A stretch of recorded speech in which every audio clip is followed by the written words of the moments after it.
I'm the Philosophical Bachelor, and today I'm going to continue on the Tao Te Ching starting from chapter 17. With the best leaders, the people do not even know they are there. The next level, the people love and praise them. The next level, the people fear them. The next level, the people loathe them. If the leaders do not have enough faith in the people will not have faith in the leaders. A wise ruler is sparing with his words, making those few words precious. When he successfully executes the work and affairs of state, the people think that they did it naturally by themselves.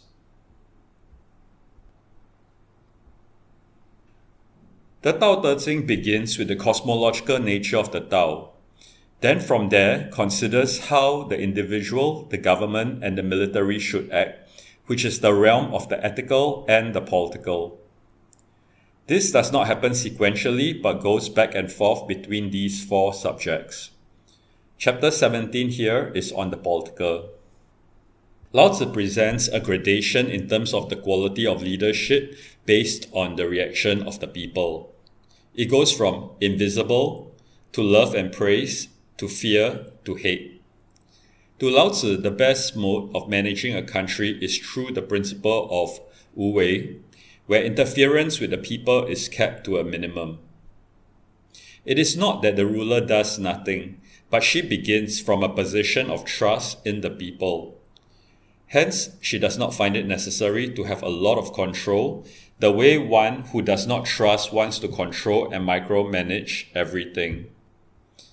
The ideal ruler does not put herself on display often, so when she speaks, her words are listened to seriously. She does not seek the adulation of the people, instead letting them think that the good state of affairs was a result of their own work. She works for the people, but behind the scenes, to the extent that they do not even realize she exists. In that way, they develop self-confidence. Chapter 18. When the great Tao is abandoned, benevolence and justice emerge. When wisdom arises, deceit also comes. When families are in discord, filial piety and compassion arise. When the country is in chaos, loyal ministers appear. I do not read chapter 18 as a lament. Even though the Tao has been abandoned, good things such as benevolence and justice can emerge. When good arises, bad things also arise, such as deceit arising alongside wisdom. This follows the notion of yin-yang, which first appeared in chapter 2. My thoughts are that Lao Tzu is making an empirical observation. It, however, is not a causal relation. Wisdom does not cause deceit. When one side rises or declines, it creates room for the opposite side to also emerge. For instance, there is no need for bravery if there is no danger. Hence, a brave person will not be recognized as such, since there is no opportunity for him to demonstrate his bravery. However, when danger arises, the circumstances then become favorable for his bravery to surface. Su Ce explains, when the great way flourishes, kindness and justice are at work, but people don't realize it. Only after the great way disappears do kindness and justice become visible. I also do not think that Lao Tzu is saying that it is a necessary condition that with wisdom necessarily comes deceit. As with the yin-yang concept, one side contains the seeds of the opposite side. Whether and when the seed comes into fruition depends on many factors. While Lao Tzu does not in this chapter make any conclusions, some conclusions can be drawn. When things seem bad, there is no need to give in to despair, since within that badness also are opportunities for goodness to surface. On the other hand, when things are good, there remains a need for caution, since the good conditions lay the ground for the bad to surface. Chapter 19. Discard wisdom and abandon knowledge, and the people will benefit 100-fold. Discard benevolence and abandon justice, the people will become filial and compassionate. Discard cunning and abandon profit, there will be no more thieves and robbers. But these three modes are insufficient for a culture. Let this be added. Have plain views and embrace the simple, lessen selfishness and reduce desires. This chapter 19 is a curious chapter. According to the first two sentences, discarding what is good, or at least what is usually considered good, paradoxically reaps benefits for the people.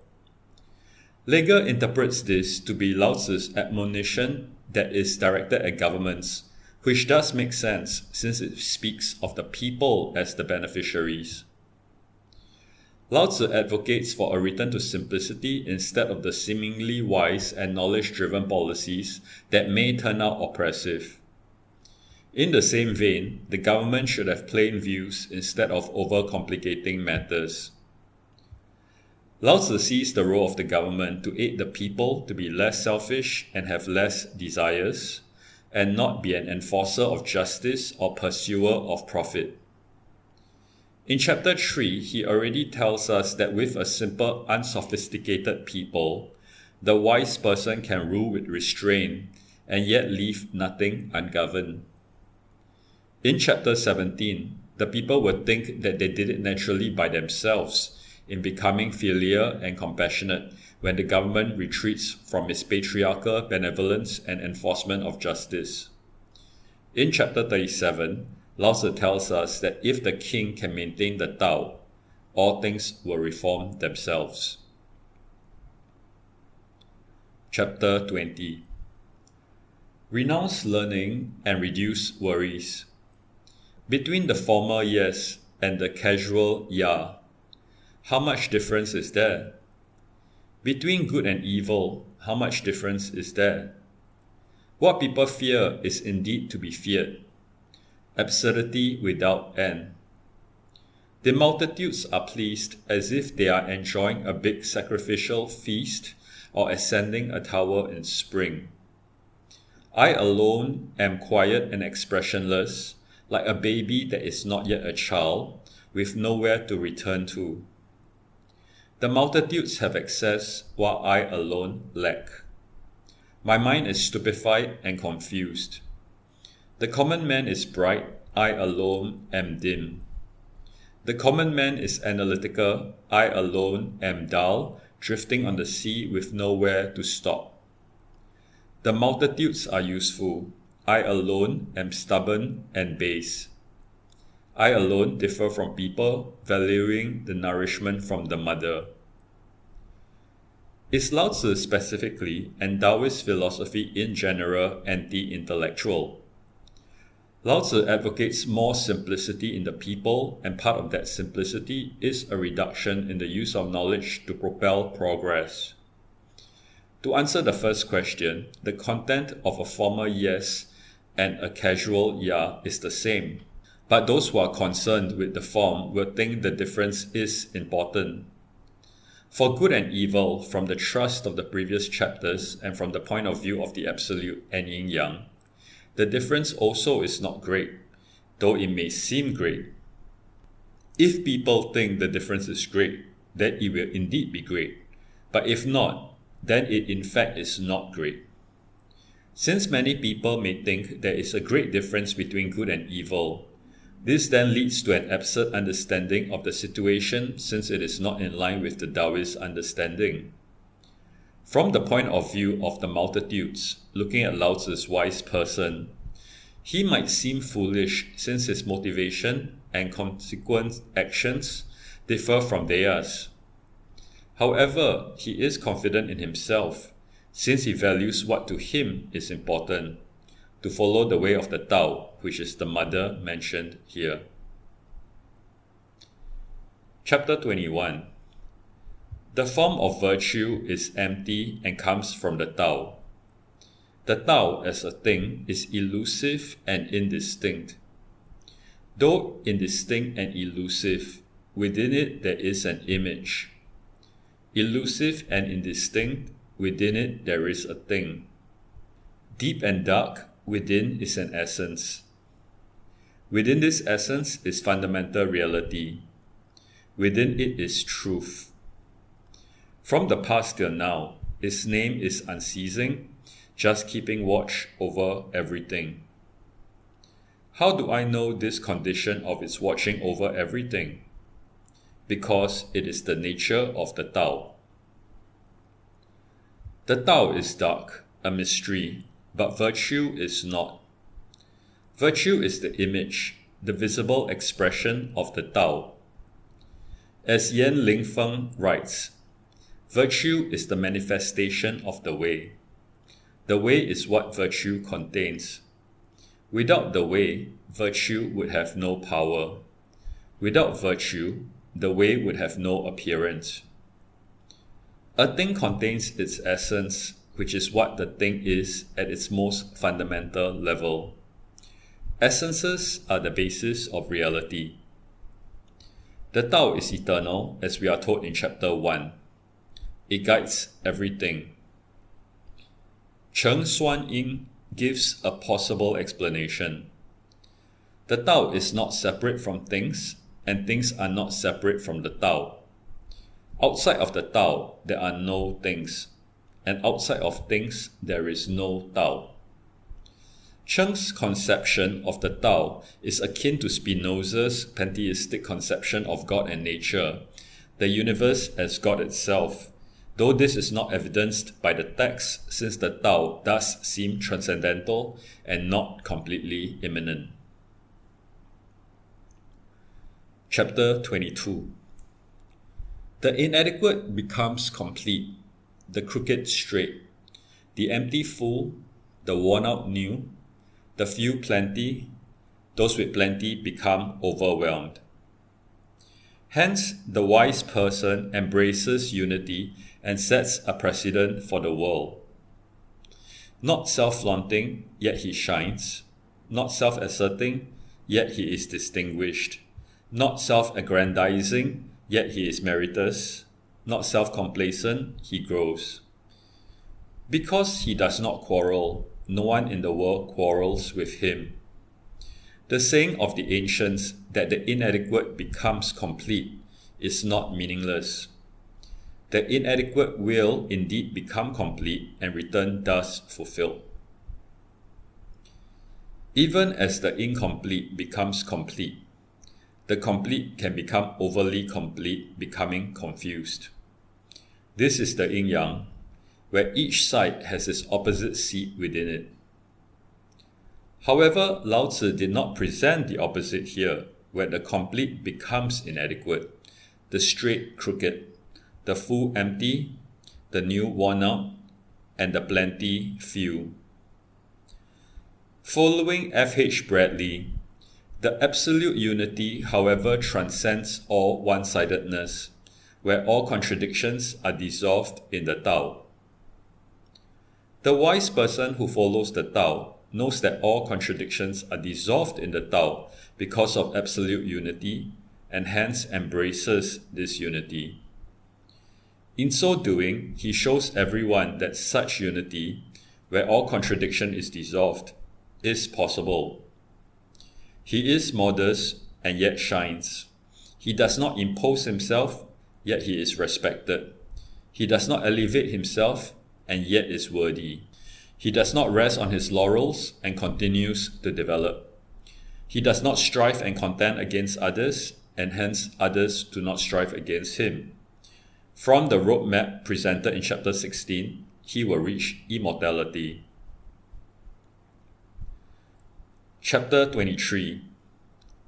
Speaking sparingly is natural, just like how strong winds do not last the morning and sudden rains do not last all day. What caused these? Heaven and earth. If heaven and earth cannot make these last long, much less can human beings. Those who abide with the Tao are one with the Tao. Those who are virtuous are one with virtue. Those who lose are one with laws. For those united with the Tao also is thus pleased. For those united with virtue also is thus pleased. For losers, loss also is thus pleased. If you are not faithful to the Tao, to virtue, to loss, they will also not be faithful to you. Lao Tzu seems to suggest in his analogy of strong winds and sudden rain to speech that all of nature reflects a certain similarity, but this is spurious since analogies, metaphors, and imageries can only reinforce or help us understand the object, but should not be mistakenly considered to truly represent it. For instance, he could have chosen a long-lasting drizzle, which then will mean speech drones on and on.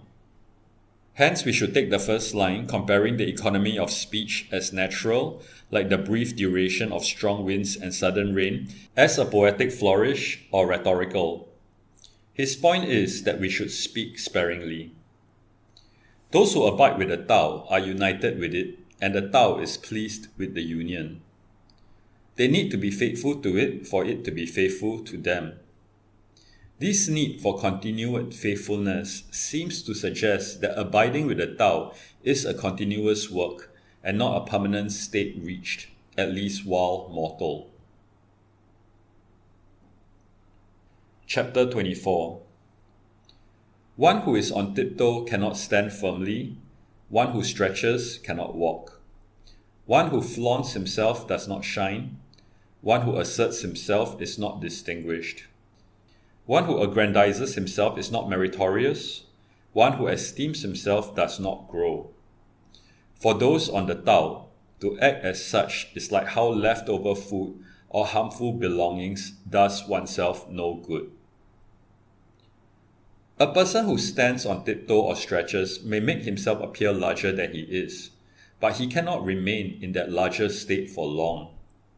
Similarly, a person who self-aggrandizes wears himself out to keep up his image. It does him no good. Instead, act non-assertively. Chapter 25. There is a thing undefined that came before heaven and earth.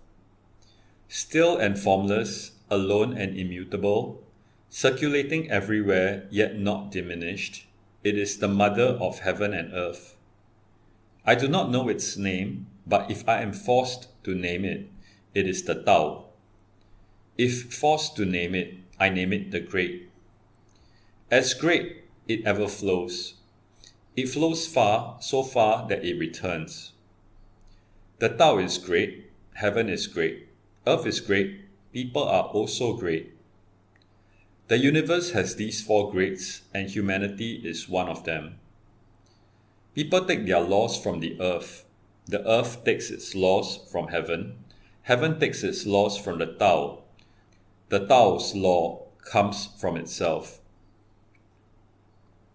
The Tao permeates the entire cosmos, is its ultimate basis, and hence is the source of the laws of nature that govern all things in heaven and earth. Law here does not mean legal laws, not rules and regulations that human beings create to govern, but are akin to the laws in science. A scientific law is a regularity observed in phenomena, like the law of gravity or the law of the reflection of light and sound. It is not that a great mind went and thought of what laws will be used to draw up the architecture of nature before creating nature. Nature arose, and from the way it organized itself spontaneously, naturally, certain regularities emerged, which human beings then observed and called laws. The laws of nature came from nature itself. These laws of nature have to be obeyed, and we work within their constraints to do all things. Even when we think we are circumventing the laws of nature by, for instance, flying in an airplane that seemingly defies gravity, we are simply using other laws of nature, such as the laws governing force that comes from burning fossil fuels, to overcome the still existent law of gravity. It is following the laws of nature for a greater force to overcome a lesser one. It is futile to defy the laws of nature. It will be like, to use a Chinese saying, 以卵投石, to try to smash a rock with eggs.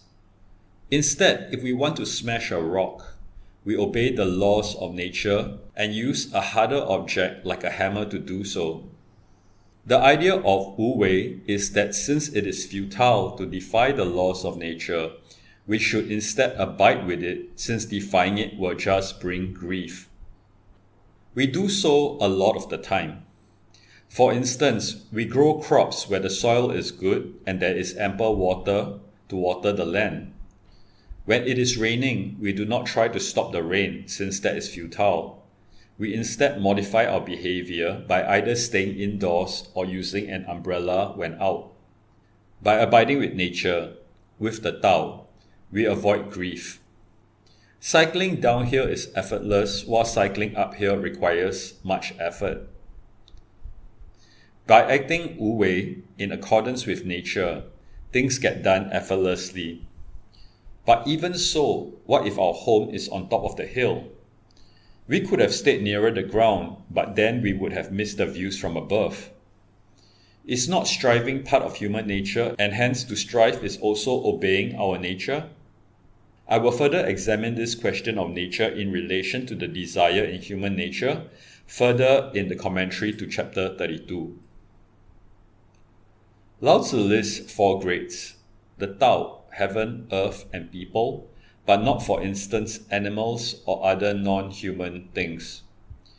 Even if one argues that earth already contains all things, Lao Tzu will still have singled out human beings as great from among those things on earth.